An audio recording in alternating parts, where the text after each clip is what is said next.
Fala pessoal, aqui é Felipe Norato novamente, agora dando continuidade ao vídeo anterior, onde eu falei dos operadores da React.js que eu mais utilizo. Caso você não tenha visto esse vídeo, dá uma corrida que o link está aqui na descrição desse vídeo anterior, assim como a página do Learn React.js IO, do meu artigo sobre os operadores, que eu aprofundo um pouco mais no funcionamento de cada um desses operadores, e desse próprio projeto do Stack Blitz que eu criei para poder demonstrar o funcionamento desses operadores. O primeiro operador que a gente vai trabalhar hoje é o pluck. Esse operador, ele seleciona um valor, uma propriedade do valor emitido e passa à frente. Ele é como se fosse um map de forma simplificada, simplesmente para mapear, para poder selecionar valores de um objeto. Então, tenho um objeto aqui, o Joe, o developer, que é o Joe. Eu estou criando aqui uma string utilizando aquele primeiro operador que eu demonstrei para vocês. E eu tenho o seguinte, vou dar um subscribe nessa string, a pluck example, e vou fazer um pluck no nome desse developer. E o que a gente está fazendo aqui necessariamente? A gente está selecionando a propriedade, a chave name do objeto que foi passado aqui. Então, eu passando essa string name, eu vou selecionar o valor name, a chave name, e vou passar à frente, né, e vou retornar esse valor para a string. Funciona também encadeadamente o pluck. Então, como no exemplo abaixo aqui, eu quero pegar o job title desse developer. Então, o que eu vou fazer? No pluck, eu vou passar job, em sequência, o title desse objeto. Então, encadeadamente, eu consigo pegar esse valor e eu vejo que esse cara é um developer. Um outro exemplo que eu tenho aqui de um outro operador é o operador start with. O start with é um operador que ele vai definir um valor inicial para uma string. Então, toda string a gente consegue dar um valor inicial antes de emitir o primeiro evento. Então, como exemplo, eu tenho aqui novamente o interval, que ele vai emitir valores aqui de 2 em 2 segundos, né? E eu passei um valor inicial, né, uma string chamada escrita valor inicial para o pipe start with. Bom, um outro operador é o operador debounce_time. O debounce_time ele trabalha descartando eventos emitidos até que um tempo determinado fique sem emitir evento. Eu já até escrevi aqui que ele é muito utilizado para performar eventos em inputs. Então, por exemplo, quando você tem um input tipo typeahead, que você quer fazer pesquisa, você digita e quer que faça uma pesquisa, né, que faça uma requisição, a gente utiliza esse operador que é o debounce_time para a gente poder fazer o quê?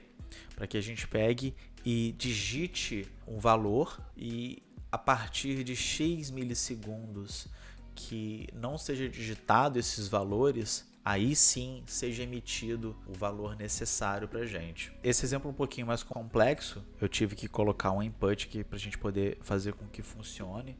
Eu vou descomentar o exemplo e o seguinte, eu vou digitar alguns valores e vocês vão ver que sempre vai fazendo o console log aqui do digitando. Por quê? Porque cada evento, cada valor que eu digitar está sendo contabilizado aqui.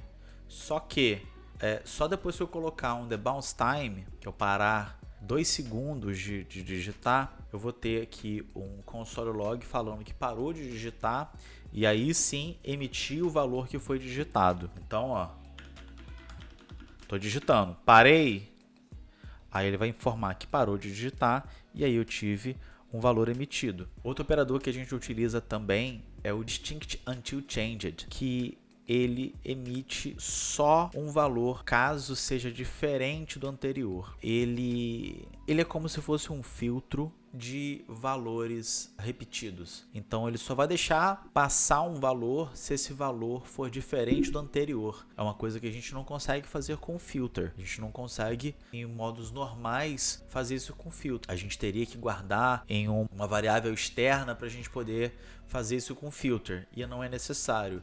Então, só em utilizar o distinct until changed, ele vai identificar que o valor anterior emitido ele é diferente ou não do valor atual. Então eu criei um método aqui que ele vai fazer um if, né, de menor do que 3, enfim. E quando mudar o valor, a gente vai receber esse valor mudado. O exemplo está aqui, onde emitido valor menor do que 3, e aí passou a emitir. Por quê? A gente tem um if aqui, se o valor é menor do que 3, ele vai emitir o 0. Vou até colocar um tab aqui, para a gente poder ter uma noção de quais os valores que foram emitidos antes. Acho que vai ser interessante. Pronto. Valor interval menor do que 3, e aí ele passa a emitir 4 e o 5 como esperado. Um outro operador que ele também serve de shortcut para encerrar streams, só que agora de uma maneira mais controlável, é o take until. A gente tem como exemplo lá em cima o take, que é o operador que a gente pega e a gente forma a quantidade de valores que vão ser emitidos até completar a stream. Aqui com o take until já é diferente, a gente vai interromper, só que a gente vai ter um outro observable que é um notificador de evento. É um outro observable que vai pegar e vai falar pra gente, olha, completa essa stream.